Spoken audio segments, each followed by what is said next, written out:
হঠাৎ শুনি আমার দিদা মারা গেছে আর সবাইকে যেতে হবে শ্মশানে। আমিও দেরি না করে ঝটাপট রেডি হয়ে চলে গেলাম শ্মশানে। আর চলো আমার দিদা মারা যাওয়ার আর শ্মশানের ব্লগটা তোমাদের সাথে শেয়ার করি। আর আগে আমি একটু রেডি হয়ে নি আর শ্মশানে গিয়ে কি কি হয় তো চলো পুরো ভিডিওটা দেখতে থাকো, সবটাই শেয়ার করব তোমাদের সাথে। আমি ভেবেই পাচ্ছি পুরোটা দোষা হচ্ছে না। ড্রেস আছে আর আমি এই ড্রেসটা পরে নিলাম। কি গো?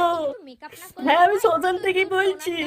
হ্যাঁ তোমার নাতনিকে কাণ্ড কারখানা দেখেছো না? তোমাকে বলেছিলাম এই কারণে যে ছাতা ইউজ করো, না বললে বৃষ্টিতে ভিজতে ভালোবাসো, তেমন ভিজেছো। দেখছো আজকাল ফল দেখছো, নিজের হলে কিনতে পারো নি, ঠিক তোমার ছেলেকে তো কিনে দিতে পারতে।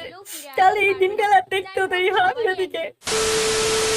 মন খারাপ করে আর কিছুই হবে না, হবে এখনো হয়নি দেখছো। আর এইদিকে আমি মেকআপ করতে করতে দেখো মেকআপটা কি হয়ে গেছে, কারণ আমার এত টেনশন এত কষ্ট টেনশন না বালছালা পুতনা তাল লেগেই বোঝা যাচ্ছে। হারামজাদি লজ্জা লাগা দরকার। তাড়াতাড়ি করে যেটা করা যায় আগে সেটাই করি। আর এইদিকে আমি No, no, no. 5 minutes later. আর ওইদিকে আমি ভাবছিলাম দিদাকে না নিয়ে চলে যাই। এখনো হয়নি রে ও।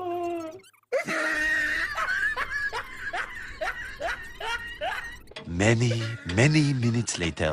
আমি শ্মশানে চলে এলাম আর সবার মাঝখানে ভিডিও করতে কেমন একটা লাগে বোঝোই তো তোমরা, সেই জন্য আর কারোর সামনে ভিডিওটা করলাম না, একটু ভিতরে এসে দেখছিলাম। আর আজকে বেশি কিছু বলবো না যেহেতু মনটা খুব খারাপ আছে, আর কিছু বলতে পারছি না। তো চলো টাটা বাই বাই। ওর মনে খুব কষ্ট হচ্ছে কি আজকে এই হারামজাদিকে আমার সঙ্গে জ্বালিয়ে দে। তার মানে আর দেখতে পাচ্ছি না কি না কি করে বেড়াচ্ছে।